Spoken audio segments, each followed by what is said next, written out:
Hey, welcome back to the channel, or welcome if you're new. Quick question before we dive in. Tell me where you're watching from, and what time is it right now in your area? Are you watching this at 3 a.m. like a true horror fan, or in the middle of the day just to feel safe? Drop it in the comments. I love knowing where my spooky squad is tuning in from. Alright, today we're diving into something seriously dark. I'm talking about the real stories from the dark web. You know, that hidden part of the internet you're not supposed to explore without a VPN, an alias, and maybe a bit of a death wish. Now, if you've ever heard rumors about secret websites, twisted live streams, or creepy forums where people do the unthinkable, yeah, some of those stories are just internet legends. But some? Oh, they're very real.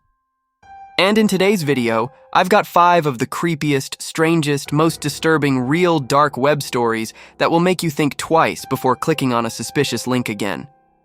Here's what's coming up. A guy accidentally finds a Red Room stream. A website that claims to document human experiments. The true cannibal case that made it to court. A woman who disappeared after her info was leaked on the dark web. And a man who discovered someone had been watching him through his webcam for years. Yup. It's as messed up as it sounds. So get comfy, maybe turn on a light and make sure no one's watching you from behind the screen. Let's dive into these real-life dark web horror stories. So let me start this one off with a warning. If you've ever thought about exploring the dark web just for fun, maybe you're curious or bored, this story might change your mind. A guy named Mark, obviously not his real name, shared his experience on an old forum that's now wiped off the internet. He wasn't a hacker or criminal or anything like that, just a curious IT student who heard about the dark web from some Reddit thread. He figured, why not explore? It's all probably just fake hype anyway.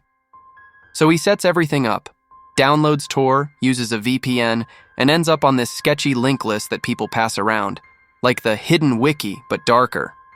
Most of the links were either broken, total, scams, or just boring junk. But then he saw a link with no description, just a long, weird string of numbers and characters. No clue what it was. Curiosity kicked in. He clicks it. At first, it was just a black screen. Then a countdown appeared. No sound, just numbers. He thought maybe it was a stream that hadn't started yet, or maybe a broken site. But when the timer hit 0, the screen changed. There was a dimly lit room, red light, a guy in a mask standing behind a table, a person sitting on a chair, completely still. At first, Mark thought it was some kind of performance art, you know, like those weird interactive horror sites. But then the chat on the side of the stream lit up with usernames, all anonymous, sending payments and typing requests. Break. A finger. Use the knife. Burn them. Mark said it didn't feel real, like maybe it was a stage thing, right? But the masked man started following the requests. Slowly, quietly. No music, no sound effects, just real, raw, whatever this was. He panicked, tried to close the window, but the browser froze. Full on locked. He had to force shut down his laptop. When he turned it back on, everything seemed normal. But later that night, he got an email. No subject, just a line. Thanks for watching. That's it. He swore he never signed up for anything. No account. No name. He was using a VPN. How'd they get his email? Some people said he was lying. Others said he stumbled onto a Red Room, a type of urban legend about live torture streams people pay to watch and control. But here's the thing. No one's ever proven they exist. Law enforcement says they're myths, fake horror stories. But this felt different. What made this story stand out is that Mark didn't try to turn it into a huge viral post. He didn't milk it. He just shared. It freaked out and disappeared from the forum a few days later. Never posted again. So was it real? Was it a hoax? Was he just paranoid? I'll let you decide. But personally, after hearing that story, I've never been curious enough to check the dark web myself. Some doors are better left unopened. Alright, so this next one, honestly, it messes with your head more than anything else. It's not loud or violent like the Red Room story, it's quiet. creepy in that slow, psychological way. And what makes it worse? It might have actually existed. This story revolves around a site known as the Human Experiment. No, not a metaphor. That was literally the name of the site, and it's been whispered about for years in dark corners of the internet, especially in older forums and deep web circles. Now, there was an actual site on the surface web at one point with the same name. It was later taken down, but people claim that the real horror started after it went underground, on the dark web. Some said you needed a special invitation. Others said it was available through specific Tor links that were constantly changing. The concept of the site was simple, but disturbing. It was a forum where users documented real experiments they claimed to have performed on people. Some were psychological, others were physical, but all of them crossed the line between science and cruelty. Let me give you a few examples. There was a thread titled "Sleep Deprivation on a Depressed Subject." The user detailed how they volunteered a homeless man, their words, and kept him in a locked basement room with food and water, but no sunlight and no contact for 21 days. They described how the subject started hallucinating by day 5. By day 10, he was talking to a corner of the wall. By day 18, he stopped responding entirely. The last update? The user claimed the man had no trace of himself left. Another thread was titled, "Chemical Reactions and Emotional Bonding." That one involved dosing two strangers with a mix of MDMA, psilocybin, and another unknown substance, then forcing them to interact under constant observation, like some twisted version of Big Brother. The goal, apparently, was to see if emotional connections could be manufactured like a formula. But here's the most disturbing part. The community on the site encouraged it. There were replies, votes, suggestions. People asked for data, charts, photos. Some even offered tips for future experiments, like how to minimize screaming or how to get rid of evidence. Now, obviously, this raises the question, was any of it real? Could it have all been roleplay? Creepy fiction? Maybe. But here's the kicker. A few users posted videos. Short, low-quality clips that didn't prove anything outright, but were just convincing enough to mess with your head. Shaky camera footage of someone locked in a room. A person crying while being interviewed through a one-way mirror. None of it confirmed. None of it tracked. A former cybersecurity analyst, anonymous of course, once said he believed the site was a hub for black market psychology experiments. Some theorize it was a front for underground academic researchers who lost their, ethical licenses. Others think it was just sociopaths feeding each other. One Reddit user claimed to have found a backup of the site's database, but when they tried to download it, their laptop completely crashed. Later that day, they said, their IP was hit by repeated attacks. The thread vanished within hours. Account deleted.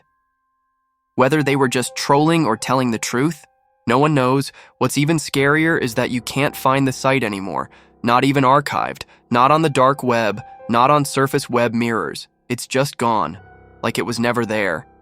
And maybe that's the creepiest part, not knowing.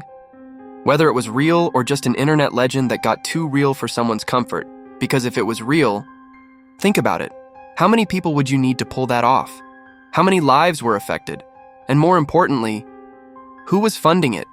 And if it wasn't real, then what kind of person sits around making that stuff up in that much detail? Either way, it leaves you with a chill. Sometimes the scariest thing isn't what's happening. It's the fact that someone out there wants it to happen, badly enough to write it down, build a whole community around it, and keep it hidden from the world. So let's get one thing straight. This story is not an internet rumor. It's not just some creepypasta floating around on forums. This one really happened. And not just on the dark web, but in a courtroom.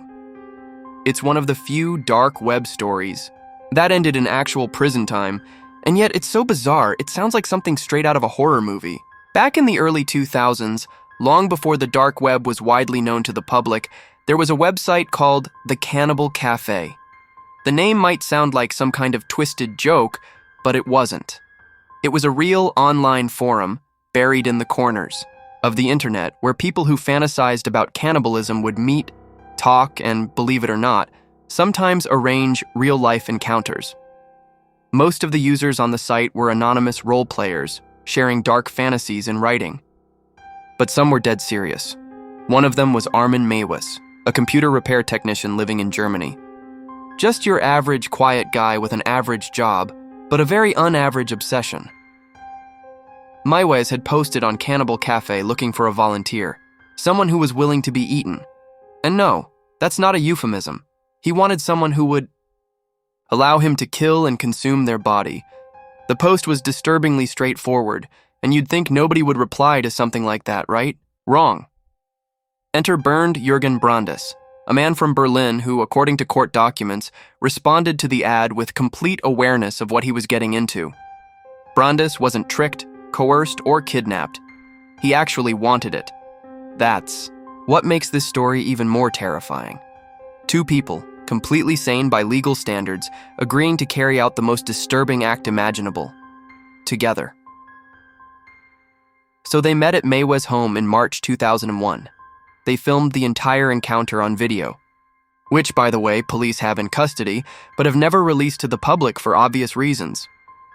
According to court reports, Brandes was first sedated, then willingly allowed Maywes to begin the process. And yes, that included attempting to eat part of him while he was still alive. I'll spare the graphic details here, but let's just say it's one of the most disturbing real events ever documented. Eventually, Maywes killed Brandes, butchered the body, and stored parts in his freezer. Over the next few weeks, he cooked and ate the remains, sometimes with wine, sometimes as a full meal. His reasoning: he wanted to feel like someone was part of him forever, and he would have gotten away with it if he hadn't gone back online. A year later, Maywes posted another ad looking for his next volunteer. That's what got the police involved. Someone saw the post, flagged it, and law enforcement raided his house. When they found the footage, the evidence, and the remains, it became an international sensation. The kind of story that sends chills through every courtroom, psychiatrist's office, and dinner table conversation. What's crazy is that, at TU, first he wasn't even charged with murder because Brandes consented.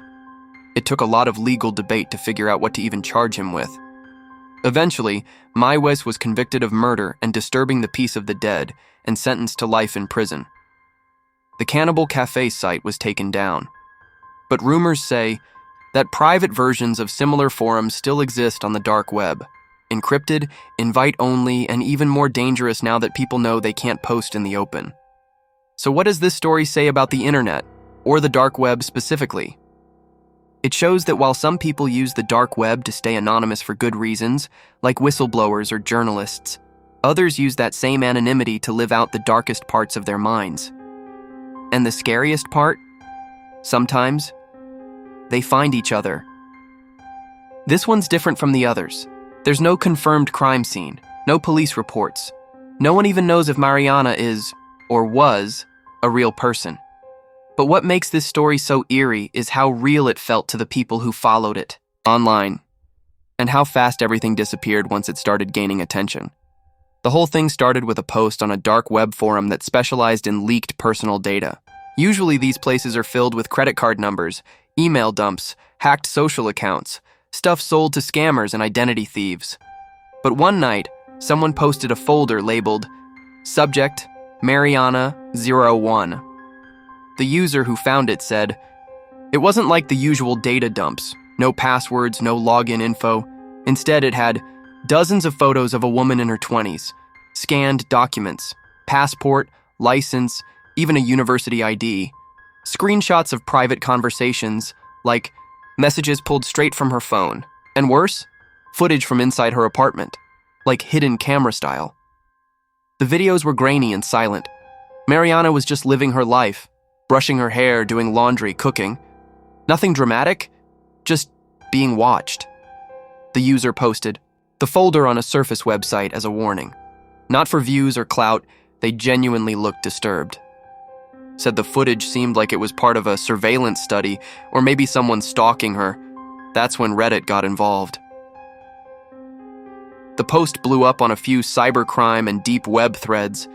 Internet detectives started digging. They reverse searched the photos, tried to trace the ID number, check metadata on the files. A few people thought they recognized her from Spain. Others said she was from Mexico or Brazil, but no one could find a confirmed match.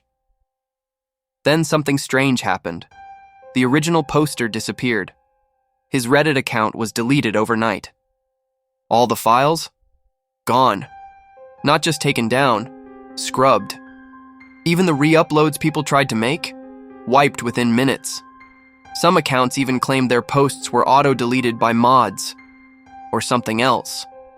One user who saved parts of the dump tried uploading it to an archive, but within 24 hours they posted again, saying they received an anonymous email with just 2 words, "Stop looking." Then they went silent too. Here's where it gets even weirder. A few days later, another folder appeared on the same dark web forum. This one was labeled Mariana Arrow 2. It only had one file, a 17-second black and white video. No sound, just a shot of a woman, possibly Mariana, tied to a chair in a dark room. No movement, no visible injury, just her staring into the camera.